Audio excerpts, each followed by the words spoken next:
नमस्कार दोस्तों, मैं विजय तिवारी। स्वागत है आपका हमारे YouTube channel the book society में, जहां हम आज की क्लास में सब्जेक्ट कोड BPSC 107 के चैप्टर नंबर 8 की चर्चा करेंगे। जहां हमारे चैप्टर का नाम है उदारवाद और नव उदारवाद। जहां इस चैप्टर की बात की जाए तो एग्ज़ाम के नज़रिए से बहुत ही ज़्यादा महत्वपूर्ण चैप्टर है। जहाँ इस चैप्टर से हर बार एक ना एक क्वेश्चन आता ही है। क्वेश्चन कुछ इस प्रकार से होते हैं कि उदारवाद से आप क्या समझते हैं, उदारवाद की विशेषताओं का वर्णन कीजिए। फिर क्वेश्चन ये बनता है उदारवाद और नव उदारवाद के बीच में क्या अंतर है। इसके अलावा और भी कुछ क्वेश्चन बनते हैं, जैसे समाजशास्त्रीय उदारवाद क्या है, कार्यवाद उदारवाद क्या है, अन्योन आश्रय उदारवाद क्या है, गणतंत्रवादी उदारवाद क्या है। तो ये सारे जो प्रश्न हैं हर बार अलग अलग टाइप से एक एक प्रश्न आता रहता है एग्जाम में, चाहे आप प्रीवियस ईयर के क्वेश्चन पेपर देख लीजिए। तो चलिए इन प्रश्नों के उत्तर इस वीडियो में हम ढूंढते हैं। इसके अलावा यदि आपने 7वें चैप्टर की वीडियो नहीं देखी है तो उस वीडियो को जरूर देखिए, क्योंकि उस चैप्टर से और इस चैप्टर का कंपैरिजन किया जाएगा बार बार इसी चैप्टर में। तो 7वें चैप्टर हमने यथार्थवाद के बारे में पढ़ा था और यहाँ हम पढ़ेंगे उदारवाद के बारे में। तो हर चैप्टर की तरह इस चैप्टर की भी एक प्रस्तावना दी गई है, जिसे पढ़ना जरूरी भी है यहाँ पर, क्योंकि ये प्रस्तावना इस चैप्टर का एक बेस तैयार करेगी। तो प्रस्तावना शुरू करने से पहले मैं उदारवाद का आपको अर्थ बताता हूँ। उदारवाद को ना इंग्लिश में लिबरलिज्म कहते हैं। उदारवाद को इंग्लिश में लिबरलिज्म कहते हैं, LIBERALISM। तो उदारवाद को इंग्लिश में क्या बोलते हैं हम, लिबरलिज्म कहते हैं, जिसकी उत्पत्ति एक लैटिन शब्द लिबर से हुई है, जिसका अर्थ क्या होता है, जिसका अर्थ होता है स्वतंत्रता या आज़ादी। जो उदारवादी विचारधारा के जितने भी समर्थक होंगे ना, ये व्यक्ति की आज़ादी की बात करेंगे, व्यक्ति की स्वतंत्रता की बात करेंगे। लेकिन कैसी स्वतंत्रता, मनपसंद कार्य करने की स्वतंत्रता, क्योंकि ये मानते हैं कि व्यक्ति एक विवेकशील प्राणी है, व्यक्ति एक बुद्धिमान प्राणी है। तो ऐसे में जब वो अपना लाभ करेगा तो दूसरे का लाभ भी करेगा, समाज का लाभ भी करेगा, देश का लाभ भी करेगा, विश्व का लाभ भी करेगा। ऐसे में ये कहते हैं कि व्यक्ति पर राज्य का हस्तक्षेप होना ही नहीं चाहिए और कोई भी अंतर्राष्ट्रीय संस्था नहीं होनी चाहिए। ऐसा कौन कहेगा, उदारवाद। लेकिन जब समय बीतेगा ना तो उदारवाद की सोच में थोड़ा सा चेंज आएगा और उदारवाद कहेगा कि व्यक्ति के सामूहिक विकास के लिए, समानता के विकास के लिए, अंतर्राष्ट्रीय स्तर पर समानता बनी रहे, इसके लिए कुछ संस्थाएं होनी चाहिए, राज्य का अस्तित्व होना चाहिए।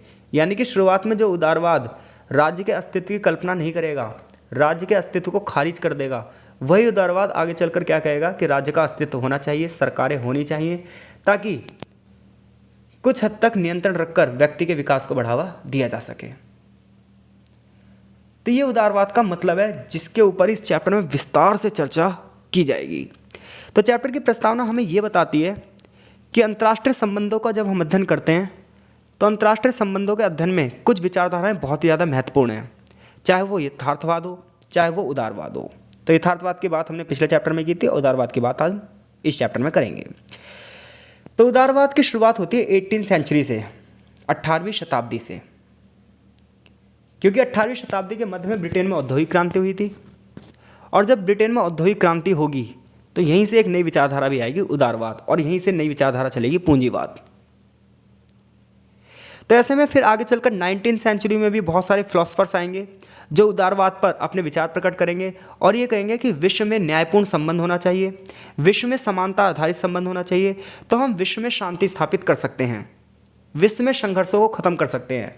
तो देखिए, यथार्थवाद ये कहता था कि विश्व में संघर्ष रहेंगे, क्योंकि मनुष्य की प्रकृति कैसी है, स्वार्थी है, लोभी है, अत्याचारी है। लेकिन उदारवाद पता क्या रहेगा, नहीं, मनुष्य विवेकशील है, मनुष्य तर्कशील है, लॉजिकल है, और मनुष्य में इतनी संभावनाएं हैं कि वो संभावनाओं का प्रयोग करके अपना ही विकास करेगा और दूसरों का भी विकास करेगा और अंतर्राष्ट्रीय स्तर पर शांति स्थापित करेगा। आगे चलकर इमैनुअल कांट ने भी इसी प्रकार के विचारों को दिया और इसीलिए कांट को उदारवाद का जनक कहा जाता है। समय बीता और 19वीं सेंचुरी में बहुत सारे फिलोसफर्स ने, बहुत सारे विचारकों ने अंतर्राष्ट्रीय शांति स्थापित करने के लिए अपने अपने विचार दिए। लेकिन जब 20वीं शताब्दी की शुरुआत हुई और पहला विश्व युद्ध हुआ तो इन सभी विचारकों के विचार धरे के धरे रह गए, क्योंकि इनका ये मानना था कि आपसी सहयोग से अंतर्राष्ट्रीय शांति स्थापित हो सकती है। लेकिन जब फर्स्ट वर्ल्ड वॉर हुआ तो समस्याएं और ज़्यादा बढ़ गईं, युद्ध और भी ज़्यादा बहुत ही भयानक रूप से हुआ, बड़े पैमाने पर लोग मारे गए और बड़े पैमाने पर जान माल की हानि हुई, ये बात भी हम जानते हैं। तो ऐसे में जब फर्स्ट वर्ल्ड वॉर हुआ तो ऐसे में उदारवादियों ने हार नहीं मानी, भले उनके विचार फेल हो गए। अब इन उदारवादियों ने नए साधन खोजने की कोशिश करी, ऐसे हालात खोजने की कोशिश करी जिससे शांति स्थापित हो सके। इसके लिए उन्होंने तर्क का सहारा लिया, सहयोग का सहारा लिया। उन्होंने मनुष्य के अंदर की अच्छाइयों को समझने के लिए अलग अलग तरीके से खोज की। और फाइनली 1920 में उदारवादियों ने कहा कि विश्व में ऐसी संस्थाएं होनी चाहिए, विश्व में ऐसी संस्थाएं होनी चाहिए जो शांति की स्थापना करें।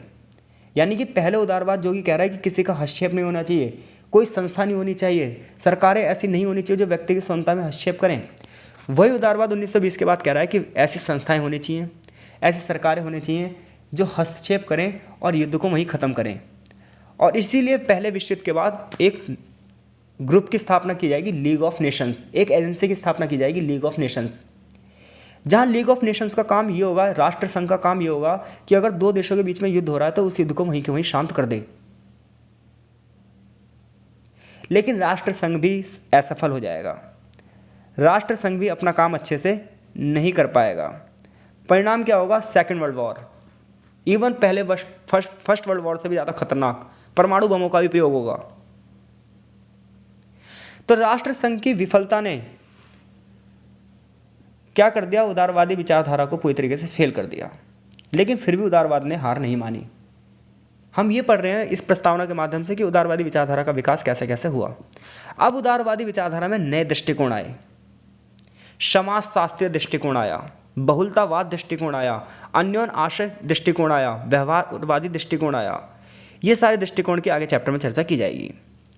1980 के बाद उदारवाद में फिर थोड़ा सा चेंज आया, अब आएगा नव उदारवाद। अब ये अंतर्राष्ट्रीय स्तर पे जो संबंध हैं उनको और अच्छे से चर्चा करेगा, क्योंकि इंटरनेशनल रिलेशनशिप में 1980 के बाद कहीं ना कहीं संघर्षों में कमी आई और दोनों महाशक्तियों ने यानी कि अमेरिका और सोवियत संघ ने एक दूसरे को सहयोग देना शुरू कर दिया। 1980 के बाद उदारवाद में कुछ नई समस्याएं आएंगी, जैसे कि वैश्वीकरण, लोकतंत्र, पर्यावरण जैसे मुद्दों पर भी अब उदारवाद सोचेगा। ह्यूमन राइट्स यानी कि मानव अधिकारों के बारे में भी बात करेगा। शांति स्थापना के लिए नई नई चीज़ों को देखेगा और वो कहेगा कि शांति स्थापना सिर्फ राजनीति से नहीं बल्कि इन सारी चीज़ों को भी जोड़कर की जा सकती है। तो ये चैप्टर की प्रस्तावना हमें ये बताती है कि 18वीं सेंचुरी से लेकर अब तक किस प्रकार से उदारवाद की विचारधाराओं में भिन्नताएं आई हैं और उदारवाद का विकास कैसे कैसे हुआ है। अब हमें चैप्टर में ये बताया जाएगा कि उदारवादी परंपरा है क्या और इसकी विशेषताएं बताइए। तो जैसा कि मैंने आपको बताया कि उदारवाद क्या होता है, यहाँ पर यह बताएगा कि उदारवादी जितने भी लोग हैं ये मानव के तर्क में विश्वास करते हैं, वो इसकी विशेषता का पता लगाते हैं और जॉन लॉक ने ऐसा ही बताया भी है। जॉन लॉक के विचारों से ये चीज़ें लगाई गई हैं पता कि मनुष्य एक लॉजिकल प्राणी है, तर्कशील प्राणी है, विवेकशील प्राणी है। और जब हम तर्क से किसी समाज को चलाते हैं, लॉजिक से किसी समाज को चलाते हैं, तो समाज सही कार्रवाई तक पहुंचता भी है। देखिए, जिस समाज में अंधविश्वास होगा, जिस समाज में लोग ना किसी की बात अपने आप मान लेंगे और उसके पीछे नहीं जाएंगे, वो समाज हमेशा अंधकार के युग में रहेगा। लेकिन जिस समाज के पास लॉजिक होगा ना, वो समाज अपना तो विकास करेगा बल्कि विश्व का विकास भी करेगा। उदारवादी सिद्धांतकार ये कहते हैं कि मनुष्य अपनी नियति के हिसाब से अपने कर्म को आकार दे देगा। ऐसे में अंतर्राष्ट्रीय संबंधों में हमें सरकार की ज़रूरत नहीं है, एजेंसियों की ज़रूरत नहीं है। तो उदारवाद की पहली विशेषता क्या हो गई कि यह मनुष्य को लॉजिकल मान रहा है, मनुष्य को विवेकशील मान रहा है, जबकि यथार्थवाद मनुष्य को क्रोधी मानता था, अत्याचारी मानता था, लोभी मानता था। लेकिन उदारवाद कहेगा नहीं, मनुष्य तो एक लॉजिकल प्राणी है और मनुष्य ऐसी सोसाइटी की स्थापना कर रहा है जो अपनी स्वतंत्रता और दूसरी स्वतंत्रता की बात कर रहे हैं। उदारवाद की दूसरी विशेषता ये है कि उदारवादी सिद्धांतकार ना मनुष्य की प्रगति की संभावना में विश्वास करते हैं। ये कहते हैं कि इतिहास इस बात का गवाह है कि मनुष्य समय बीतने के साथ साथ विकास करेगा ही करेगा। जब मनुष्य नए नए तर्कों का प्रयोग करेगा, मनुष्य समाज में नई नई शिक्षाओं को सीखेगा, तो मनुष्य की प्रगति संभव हो जाएगी और मनुष्य हमेशा संघर्ष नहीं करेगा। अब वो एक दूसरे पर आश्रित हो जाएगा और अपने अंतर्राष्ट्रीय संबंधों में सुधार करेगा। अब वो लड़ाई झगड़े की राजनीति नहीं बल्कि आपसी सहयोग की राजनीति को बढ़ावा देगा। ये उदारवाद की दूसरी विशेषता है। उदारवाद की तीसरी विशेषता पता क्या कहती है कि राज्य और समाज के संबंध होते हैं। ये संबंध घरेलू भी होते हैं और ये संबंध अंतर्राष्ट्रीय भी होते हैं। जहाँ जर्मनी दार्शनिक इमैनुअल कांट ने अपनी किताब परपेचुअल पीस में इसके बारे में कहा भी है। कांट ने यह कहा है कि कोई देश अगर लोकतांत्रिक है तो वो हमेशा शांतिपूर्ण संबंधों को बढ़ावा देगा, जबकि कोई देश अगर सैनिक शासन वाला है तो हमेशा युद्ध को बढ़ावा देगा। यानी कि उदारवादी ना राज्य की प्रकृति देखते हैं कैसी है। चौथा सिद्धांत है उदारवाद का, जो उसकी विशेषता है वो ये है कि उदारवादी सिद्धांत बहुलतावादी है। देखिए बहुलतावाद का मतलब क्या है। यथार्थवाद पता है क्या कहता है? यथार्थवाद ये कहता है कि अंतर्राष्ट्रीय संबंधों में केवल एक ही चीज़ होती है और वो क्या होती है? राज्य। जबकि उदारवाद पता क्या कहता है? उदारवाद ये कहता है कि अंतर्राष्ट्रीय राजनीति में केवल राज्य ही प्रमुख नहीं है, बल्कि अंतर्राष्ट्रीय राजनीति में बहुत सारी संस्थाएं, बहुत सारे एनजीओ और अन्य अभिकर्ता भी महत्वपूर्ण होते हैं। तो उदारवादी बहुलवादी सिद्धांत समझ गए आप। यानी कि जो यथार्थवाद है वो एकलवादी है। वो कह रहा है अंतर्राष्ट्रीय राजनीति में, अंतर्राष्ट्रीय संबंधों में सिर्फ राज्य प्रमुख है, जबकि उदारवादी क्या कहेंगे कि नहीं, राजनीति एकल नहीं है, राजनीति बहुलतावादी, यानी कि और भी संस्थाएं हैं जो इंटरनेशनल रिलेशनशिप को प्रभावित कर रही हैं। जैसे बहुत सारे एनजीओ, बहुत सारे यानी कि गैर सरकारी संगठन, गैर राज्य अभिकर्ता, बहुराष्ट्रीय कंपनियां यानी कि एमएनसी कंपनियां, टीएनसी कंपनियां, ये भी क्या कर रही है? अंतर्राष्ट्रीय संबंधों को प्रभावित कर रही हैं। पांचवी विशेषता उदारवाद की है, जब डेविड रिकार्डो और रिचर्ड कॉब्डेन अपने सिद्धांत देंगे, ये कहेंगे कि राज्य के बीच में जो संबंध है ना, ये व्यापार को बढ़ावा देते हैं और ये व्यापार युद्ध की संभावनाओं को कम करता है। यानी कि ये इकोनॉमिक्स वाली अप्रोच है, अर्थशास्त्रीय अप्रोच है ये। और जिसके प्रतिपादक कौन है? डेविड रिकार्डो और रिचर्ड कॉब्डेन। ये कहते हैं कि पूरे विश्व के संबंध ना किस प्रकार से जुड़े हैं? आर्थिक विचारों से जुड़े हुए हैं, व्यापार से जुड़े हुए हैं। और जब हम आर्थिक विकास की बात करेंगे ना तो युद्ध नहीं होगा, क्योंकि हर एक देश का विकास होता जाएगा और हर एक देश यही तो चाहता है कि वो अपना क्या करता जाए? विकास करता जाए। तो उदारवादियों का मानना है कि मुक्त व्यापार होगा, बिना रोक टोक के अगर व्यापार होगा तो युद्ध नहीं होंगे, क्योंकि व्यापार ना धन का उत्पादन करेगा और युद्ध धन का नाश। तो हर एक बंदा क्या करेगा? धन के उत्पादन के बारे में सोचेगा। इसके अलावा उदारवादी जो सिद्धांतकार हैं ये संस्थानों पर बहुत जोर देते हैं। इनका मानना है कि राजनीति में व्यवस्था होनी चाहिए, स्वतंत्रता, न्याय और भाईचारों को बढ़ावा देने के लिए, मनुष्य के मूल्यों की रक्षा करने के लिए एजेंसियां होनी चाहिए। तो प्रथम विश्व युद्ध के बाद राष्ट्र संघ के निर्माण में इनकी भूमिका रही और आगे चलकर यूएनओ के निर्माण में भी इनकी भूमिका रही। तो अगर आपसे क्वेश्चन यहाँ तक ये बनता है कि अगर उदारवाद क्या है और इसकी विशेषताएं बताइए, तो आई होप सो आप इसको बता देंगे। तो कमेंट करके मुझे बताते रहिए क्या आपको वीडियो अच्छी लग रही है, यानी कि वीडियो समझ में आ रही है या नहीं।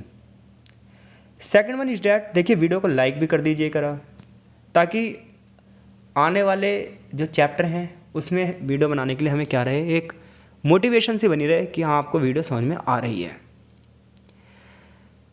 चैप्टर में अगली जो हेडिंग है वो है क्लासिकल लिबरलिज्म, यानी कि शास्त्रीय उदारवाद। तो शास्त्रीय उदारवाद क्या है? तो देखिए शास्त्रीय उदारवाद का मतलब है प्रारंभिक उदारवाद। तो शास्त्रीय उदारवाद दूसरे विश्व युद्ध से जो पहले के वर्षों में विचारधारा चलेगी, वो विचारधारा चलेगी उदारवादी विचारधारा, जो शास्त्रीय उदारवाद कहलाएगी। यानी कि सेकेंड वर्ल्ड वॉर से पहले जो उदारवाद है वो शास्त्रीय उदारवाद कहलाएगा। और ये पता है किस चीज़ पर महत्व देंगे? ये मानव तर्क की बात करेंगे। ये कहेंगे सही व्यक्ति विवेकशील प्राणी है और हर एक व्यक्ति ये जानता है कि उसके लिए क्या अच्छा है, क्या बुरा है। सभी लोग एक दूसरे को सहयोग करेंगे क्योंकि सभी के सहयोग में ही सबका लाभ है। ऐसा कौन कहेगा? शास्त्रीय उदारवाद। शास्त्रीय उदारवाद के जो प्रमुख विचारक होंगे वो होंगे जॉन लॉक।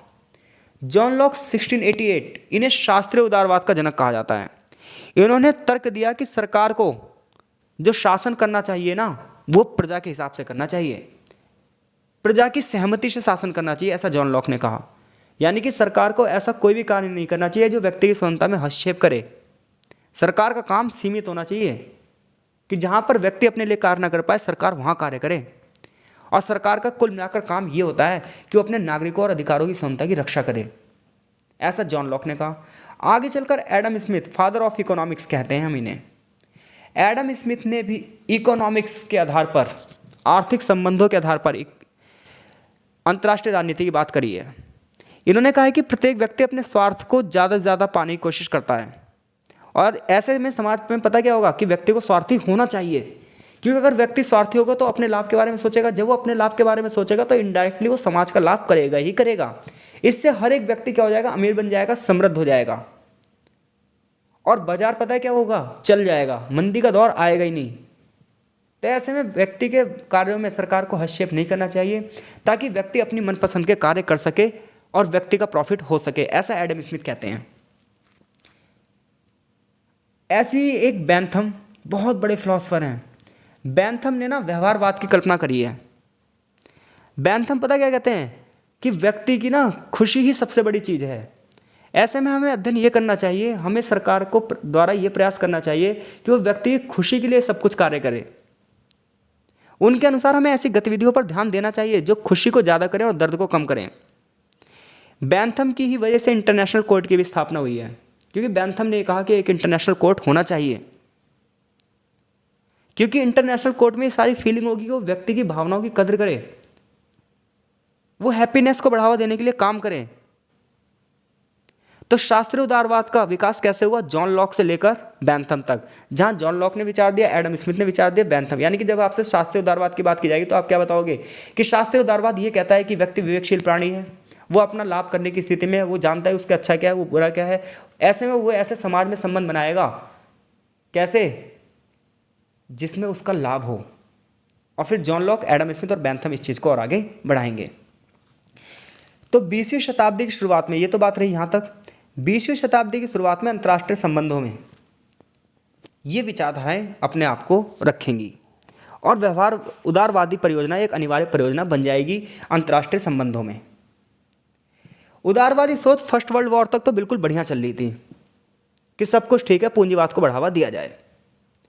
ऐसे में उस समय की जो उदारवादी सोच थी, फिर इसने इस चीज़ को ध्यान दिया कि प्रथम विश्व युद्ध का कारण क्या था, राजनीतिक वर्ग अपना क्या काम कर रहे थे, वो कौन सी संधियाँ थीं, लोकतंत्र की यहाँ कमी थी, सैनिक प्रतिष्ठान, इन सब के बारे में पता चला। यानी कि फर्स्ट वर्ल्ड वॉर के जितने भी रीजन थे, आपने जो उस चैप्टर में पढ़े थे फर्स्ट वर्ल्ड वॉर वाले में, उन सब के कारणों का पता लगाया उदारवादियों ने, क्योंकि वो इन समस्याओं का समाधान करना चाहते थे और अंतर्राष्ट्रीय स्तर पर शांति स्थापित करना चाहते थे।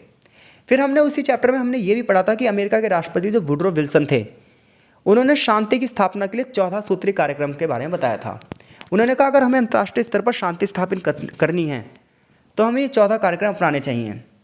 उनके यही कार्यक्रम आज विल्सन थ्योरी के नाम से जानते हैं हम।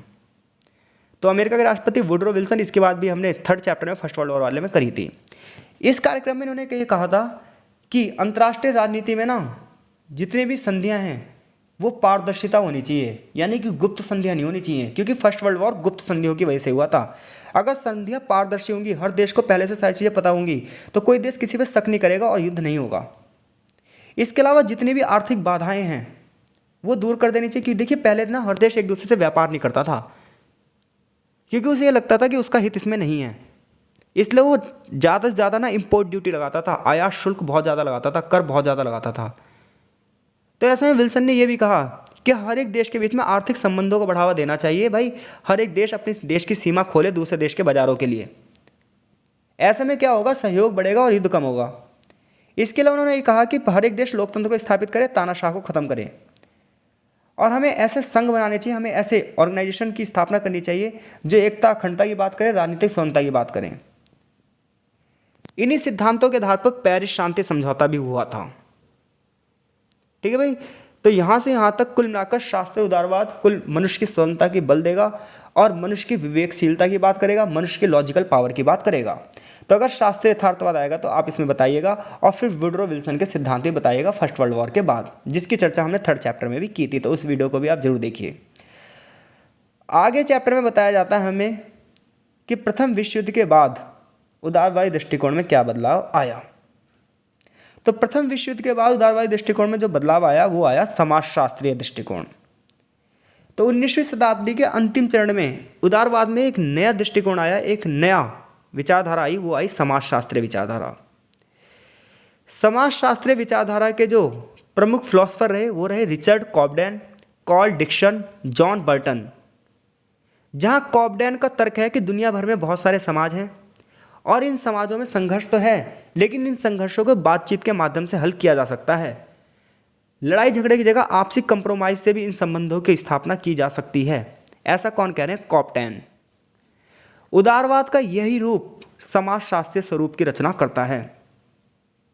समाजशास्त्रीय दृष्टिकोण की जो विशेषताएं हैं वो विशेषताएं ये हैं कि अंतर्राष्ट्रीय राजनीति में शांति की स्थापना के लिए निजी समूहों का होना अनिवार्य है, जो कि अंतर्राष्ट्रीय राजनीति के महत्वपूर्ण अभिकर्ता हैं। ये समूह राज्य को अंतर्राष्ट्रीय संबंधों में अपने उद्देश्यों को प्राप्त करने में मदद करते हैं। विभिन्न समाज के लोगों के बीच के संबंध मित्रतापूर्ण होते हैं। वे हमेशा एक दूसरे का समर्थन करने के लिए उत्सुक रहते हैं, यानी कि मनुष्य एक विवेकशील प्राणी यहाँ पर भी है। देखिए ये ना यथार्थवाद के खिलाफ कर रहे हैं सारी बातें। यथार्थवाद वाले चैप्टर में हमने पढ़ लिया था कि मनुष्य एक दूसरे के साथ शत्रुतापूर्ण व्यवहार करता है, लेकिन उदारवाद क्या कह रहा है कि मनुष्य एक दूसरे के साथ मित्रतापूर्ण व्यवहार करता है। यह शांतिपूर्ण संबंधों को विकसित करने में मदद करता है। ये दुनिया भर में आपस में एक मशीनरी बनाते हैं, एक तंत्र बनाते हैं, ताकि सभी समाजों का गठन हो सके, सभी समाजों की लीडरशिप हो सके। ऐसे कार्ल डॉच ने भी कहा है कि मनुष्य जो संबंध बना रहा है वो सुरक्षा को बढ़ावा देने की बात कर रहा है।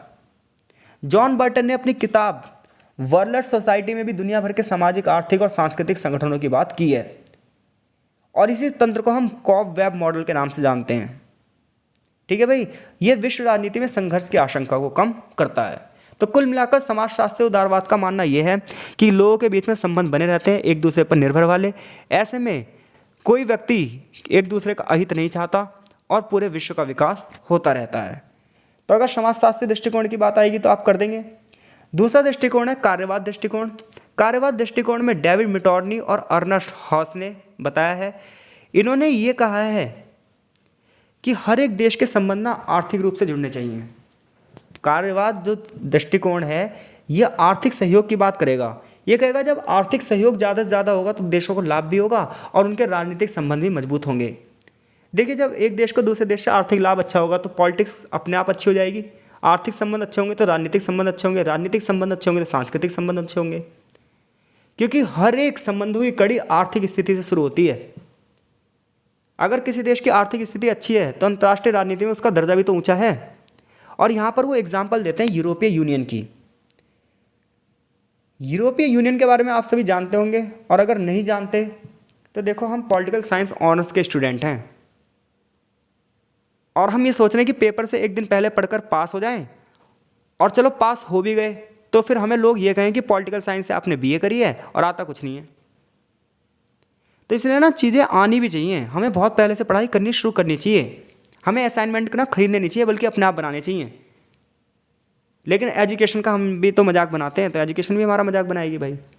तो थोड़ा ना चीज़ें हमें लॉजिकली पता होनी चाहिए, हमें इसे अच्छे से समझना चाहिए। तो देखो, यूरोपीय संघ के बारे में मैं बताता हूँ आपको। अगर पता है तो बहुत अच्छी बात है, आप पढ़ाई में बहुत ध्यान दे रहे हैं। नहीं पता है तो ये पॉलिटिकल साइंस के विद्यार्थी की निशानी नहीं है। यूरोपीय यूनियन की बात की जाए तो यूरोपीय यूनियन का जो इतिहास था ना वो ऐसा था कि दूसरे विश्व युद्ध जब हुआ 1939 से 45 तक, तो 1939 से 45 से दूसरा विश्व युद्ध हुआ तो यूरोपीय देशों के सामने दो रास्ते थे। पहला रास्ता ये था कि जो देश हार गए हैं ये दोबारा से शक्ति इकट्ठी करें और क्या करें, लड़ाई झगड़े करके फिर से अपनी जीत हासिल करें और सम्मान पाएं। और दूसरा रास्ता ये था, जो हुआ सो हुआ, अब शांति से रहते हैं और अपना आर्थिक विकास करते हैं। तो यूरोपीय देशों ने ना दूसरा वाला रास्ता अपनाया और ये कहा हम तो आर्थिक विकास करेंगे। आर्थिक विकास पर चलने के लिए इन्होंने 1948 से ही एकजुट होना शुरू करा और अपने आर्थिक संबंध बनाए, जहां इन्होंने यूरोपीय इकोनॉमिक्स कमेटी की स्थापना करी, यूरोपीय कोयला और इस्पात समुदाय की स्थापना करी, आगे चलकर यूरोपीय संसद की स्थापना करी, और जब सोवियत संघ का विघटन हो गया तो 1992 में यूरोपीय संघ की स्थापना करी। अब जो यूरोपीय संघ की विशेषताएं पता है कैसी हैं? इन सभी देशों की संस्कृति एक जैसी है, साझी संस्कृति, साझी पहचान, एक ही झंडा, एक ही राष्ट्रगान, एक ही मुद्रा, यूरो। तो ऐसे में जो इनके आर्थिक संबंध होने की वजह से, अच्छे होने की वजह से आज यूरोपीय संघ में लगभग 28 देश हैं। हालांकि ब्रिटेन इसमें से निकल गया है, पहले 30 के लगभग थे। तो ये संख्या जो है करंट अफेयर्स के हिसाब से चेंज होती है। मैं आपको जीएस लेकर चल रहा हूँ। 1992 में जब यूरोपीय संघ बना था उसमें 12 देश थे। तो यूरोपीय संघ के जितने भी देश हैं इनके संबंध कैसे हैं? आर्थिक। और अगर आपके आर्थिक संबंध अच्छे हैं तो कैसे संबंध अच्छे होंगे? राजनीतिक भी अपने आप अच्छे हो जाएंगे। आपसी देशों में इनमें युद्ध नहीं होगा, लड़ाई नहीं होंगे, झगड़े नहीं होंगे। तो कार्यवाद जो दृष्टिकोण है वो क्या कह रहा है कि आर्थिक संबंध अगर हमारे मजबूत होंगे तो राजनीतिक संबंध भी अपने आप मजबूत हो जाएंगे। ठीक है भाई। अगला है अन्योन आश्रय उदारवाद।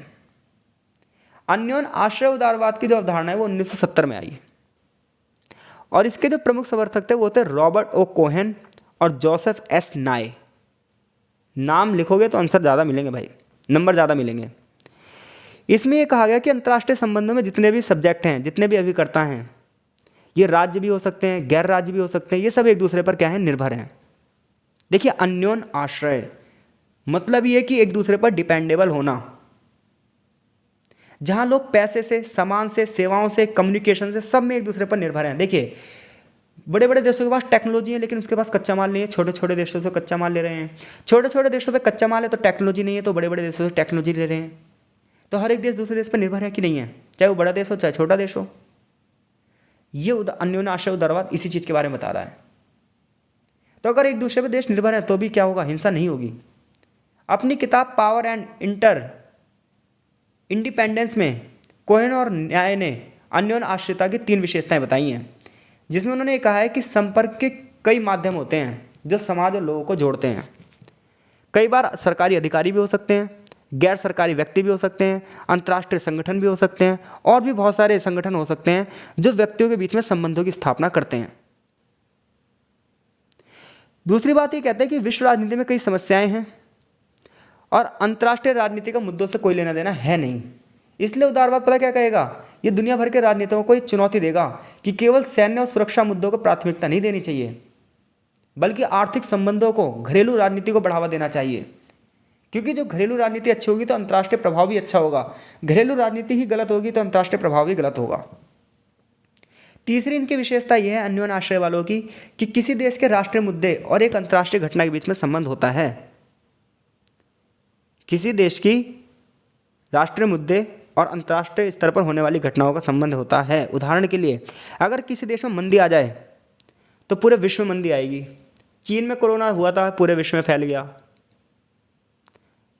अन्योन्य आश्रय उदारवाद क्या कह रहा है कि हर एक देश एक दूसरे पर क्या है, निर्भर है। कुल मिलाकर एक और विचारधारा है उदारवाद की यहाँ पर, गणतंत्रवादी उदारवाद। अब ये क्या है, गणतंत्रवादी उदारवाद विचारधारा क्या है? ये विचारधारा दिया है इमैनुअल कांट ने, और ये विचारधारा है अमेरिकी विद्वान माइकल डॉयल। ये बताता है कि ना हर एक देश लोकतांत्रिक होना चाहिए, क्योंकि जब देश लोकतंत्र होगा तो वहाँ पर पॉजिटिविटी होगी। क्योंकि कोई भी लोकतांत्रिक सरकार युद्ध नहीं चाहती, हर एक लोकतांत्रिक सरकार जो है ना शांति चाहती है। हर एक लोकतांत्रिक सरकार ना व्यक्ति की स्वतंत्रता के पक्ष के बल देती है, अभिव्यक्ति की स्वतंत्रता की बात करती है, विचारों की स्वतंत्रता की बात करती है, आर्थिक स्वतंत्रता की बात करती है, राजनीतिक स्वतंत्रता की बात करती है, सामाजिक स्वतंत्रता की बात करती है। क्योंकि लोकतंत्र का मतलब ही होता है ज़्यादा से ज़्यादा लोगों की पार्टिसिपेशन। और जब सभी लोग राजनीति में भागीदारी करेंगे, सभी लोग सत्ता में भागीदारी करेंगे, तो अंतर्राष्ट्रीय राजनीति अपने आप क्या हो जाएगी, शांतिपूर्ण रास्तों पर चल जाएगी और संघर्ष खत्म हो जाएगा। आगे बताता है कि लोकतांत्रिक देशों में ना एथिक्स होती है, नैतिक मूल्य होते हैं। वो शांति की स्थापना करना चाहते हैं, वो आर्थिक सहयोग को बढ़ावा देना चाहते हैं, वो गणतंत्रवाद को बढ़ावा देना चाहते हैं, वो व्यक्ति के अधिकारों की वकालत करते हैं। तो अगर क्वेश्चन आया कि उदारवाद से आप क्या समझते हैं, इसके विभिन्न दृष्टिकोणों का वर्णन कीजिए, तो सबसे पहले आप उदारवाद की परिभाषा बताएंगे, फिर शास्त्रीय उदारवाद, समाजशास्त्रीय उदारवाद, कार्यवाद उदारवाद, अन्योन्य आश्रय उदारवाद और गणतंत्रवाद विचारधारा के बारे में बताएंगे। आगे चैप्टर में नव उदारवादी दृष्टिकोण की चर्चा की गई है। वीडियो थोड़ी लेंथी रहेगी, तो आप चाहे तो 2 बार में वीडियो सुन सकते हैं, लेकिन मैं एक ही वीडियो में लेक्चर आज खत्म करूँगा। तो देखो नव उदारवादी दृष्टिकोण क्या है। तो नव उदारवादी दृष्टिकोण अगर आपको समझना है ना, तो सबसे पहले आप यथार्थवाद वाला चैप्टर देखो, क्योंकि नव उदारवाद नव यथार्थवाद के जैसा होगा बिल्कुल। और यहाँ पर बार बार वो वही वर्ड बोलेगा, फिर आप कहोगे समझ में नहीं आ रहा। तो देखिए, जब हम नव उदारवादी दृष्टिकोण की बात करते हैं, यहाँ से शुरू है कि नव उदारवाद ना उदारवाद से अलग है। उदारवादी संस्कृति ने ना हर एक चीज़ की बात करी, लेकिन इंटरनेशनल लेवल पर अराजकता की बात नहीं करी। देखिए अराजकता का मतलब क्या होता है? अराजकता का मतलब होता है कि हम पर ना किसी का शासन नहीं है, कोई भी सरकार नहीं है, कोई भी एजेंसी नहीं है। और ये 2 तरीके से हो सकता है। पहला तरीका ये है कि हम बहुत ज़्यादा विवेकशील हैं, तर्कशील हैं, और हमें पता है लड़ाई झगड़े से हमारा नुकसान हो सकता है, तो इसलिए हम एक दूसरे के प्रति क्या रखेंगे, दयालुता रखेंगे, परोपकार रखेंगे, और अपना ही विकास करेंगे, समाज का ही विकास करेंगे। ऐसे में हमें किसी भी राजा की ज़रूरत नहीं है, किसी भी सरकार की ज़रूरत नहीं है। एक तो अराजकता का सिद्धांत ये हो सकता है। दूसरा अराजकता का सिद्धांत पता है क्या हो सकता है? दूसरा अराजकता का सिद्धांत ये हो सकता है कि हमारे ऊपर किसी का शासन नहीं है और हम स्वभाव से ही लोभी हैं, स्वार्थी हैं, क्रोधी हैं, अत्याचारी हैं, तो हम अपने फायदे के लिए एक दूसरे का गला काट देंगे, लड़ाई झगड़े करेंगे, तब भी हम कहेंगे अराजकता की स्थिति। यानी कि अराजकता की स्थिति दो टाइप से हो सकती है, एक में लड़ाई झगड़े हो और एक में क्या हो, शांति हो। तो जो उदारवादी थे, हमने पूरा उदारवाद पढ़ लिया, उन्होंने तो अराजकता की बात ही नहीं कही, लेकिन नव उदारवाद अराजकता की बात करेगा। नव उदारवाद यहाँ पर नव यथार्थवाद से प्रेरित होगा, क्योंकि नव यथार्थवादी कहेंगे कि अंतर्राष्ट्रीय राजनीति में अराजकता होती है, और नव उदारवादी भी यही कहेगा कि अंतर्राष्ट्रीय राजनीति में अराजकता होती है। लेकिन पता है ये क्या कहेगा? ये कहेगा अराजकता ऐसी है जिसकी वजह से हमारा विकास हो रहा है। ये दूसरी वाली अराजकता के बारे में कहेगा कि हमें अराजकता की जरूरत इसलिए है ताकि हम अपना विकास कर सकें, हमें किसी संस्था की कोई ज़रूरत नहीं है। इसके अलावा नव उदारवादी जो होंगे ये संघर्ष के कारणों पर भी उदारवादियों से अलग है, क्योंकि उदारवादी जो है वो मनुष्य की प्रकृति पर जोर देंगे। वो ये कहेंगे कि मनुष्य की प्रकृति पता कैसी है, तर्कशील है, मनुष्य अपने अच्छे बुरे के बारे में जानता है। लेकिन नव उदारवादी पता क्या कहेंगे? नहीं, नव उदारवादी कहेंगे व्यक्तिवाद नहीं, अंतर्राष्ट्रीय एजेंसियां ऐसी हैं, इंटरनेशनल पॉलिटिक्स ऐसी है, इंटरनेशनल ऑर्गेनाइजेशंस ऐसी हैं, इंटरनेशनल रिलेशंस ऐसे हैं जो संघर्ष को बढ़ावा देते हैं। यानी कि यथार्थवाद जैसा मामला चल रहा है। इन्होंने कहा है कि अपने मतभेदों को सुलझाने के लिए हमें मंच चाहिए, हमें एक संस्था चाहिए, राज्यों के बीच बातचीत होनी चाहिए, पारदर्शिता होनी चाहिए, तो अंतर्राष्ट्रीय राजनीति में संघर्ष नहीं होंगे। विवादों की जगह शांतिपूर्ण बातचीत का माध्यम होना चाहिए। ये बात हमने चैप्टर की शुरुआत में कर ली थी। तो अगर नव उदारवाद और उदारवाद में अंतर आया तो आप कर देंगे, यहाँ से यहाँ तक यही बात की गई है जो चैप्टर हमने पहले बात कर ली है। आगे बात करते हैं। आगे चैप्टर में बताया गया है कि अंतर्राष्ट्रीय संबंधों में नियो डिबेट क्या है।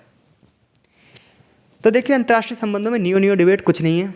नियो का मतलब है नव यथार्थवाद और नव उदारवाद।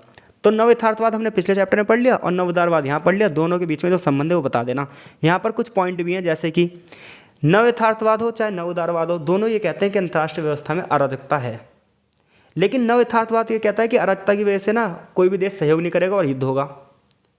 जबकि नव यथार्थवादी कहते हैं नहीं, अराजकता की वजह से हर देश एक दूसरे को सहयोग करेगा और हर देश का लाभ होगा।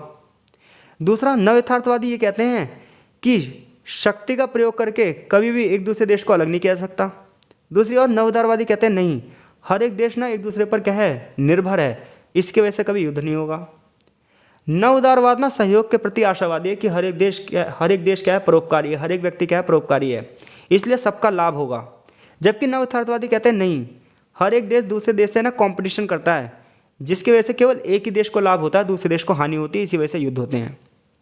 नव यथार्थवाद ये कहेगा कि जो राज्य की क्षमताएं हैं वो हमेशा कैसे रहते हैं, बेकार रहती हैं। राज्य के इरादे हमेशा बेकार रहते हैं, राज्य हमेशा अनिश्चित होता है। जबकि नव उदारवाद पता कहता है नहीं, राज्य के जो इरादे हैं ना वो हमेशा अच्छे होते हैं और वो देश के विकास और विश्व के विकास के लिए ज़रूरी हैं। नव उदारवादियों का ना ये मानना है कि अंतर्राष्ट्रीय व्यवस्था विश्व राजनीति में एक महत्वपूर्ण भूमिका निभाती है और राज्यों को आपस में सहयोग करने में मदद करती है। जबकि नव यथार्थवादी कहते हैं नहीं, अंतर्राष्ट्रीय व्यवस्था ही ऐसी है जो अमीर देशों के पक्ष में है और गरीब देशों के विपक्ष में है, इसलिए युद्ध होते ही रहेंगे। तो अगर क्वेश्चन आ जाए अंतर्राष्ट्रीय संबंधों में नियो डिबेट क्या है, तो अंतर्राष्ट्रीय संबंधों में नियो डिबेट का मतलब है कि आप नव यथार्थवाद और नव उदारवाद के बीच में डिबेट करवा रहे हो और दोनों के बीच में पॉइंट यहाँ पर हो चुके हैं। आगे चैप्टर में नव उदारवाद की निगेटिविटी के बारे में बात की गई है, यानी कि नव उदारवाद का काला पक्ष। इसमें नव उदारवाद की हम दवा की आलोचना करेंगे, जहाँ आलोचना में हम ये कहेंगे कि उदारवाद है तो बहुत अच्छा जब ये स्वतंत्रता की बात करता है, जब ये व्यक्ति के विकास की बात करता है, जब ये अंतर्राष्ट्रीय विकास की बात करता है। लेकिन ना नव उदारवादी सिर्फ कुछ ही देशों के लिए है।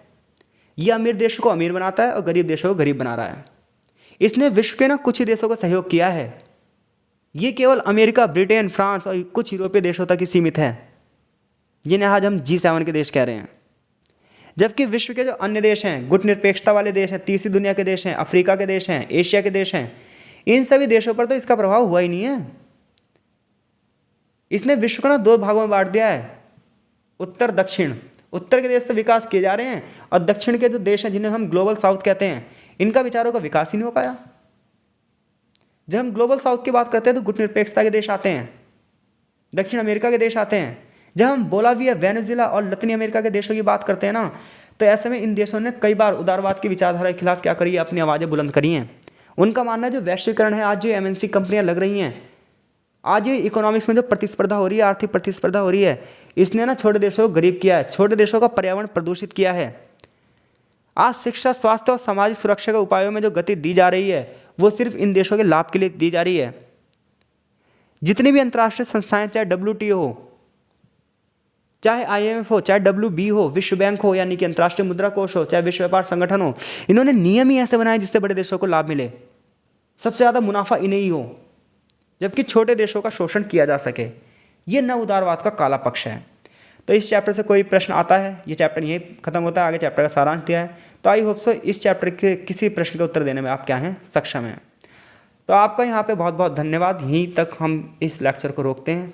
मिलते हैं आपसे नेक्स्ट लेक्चर में मार्क्सवादी दृष्टिकोण के साथ। तब तक के लिए आपका बहुत बहुत धन्यवाद।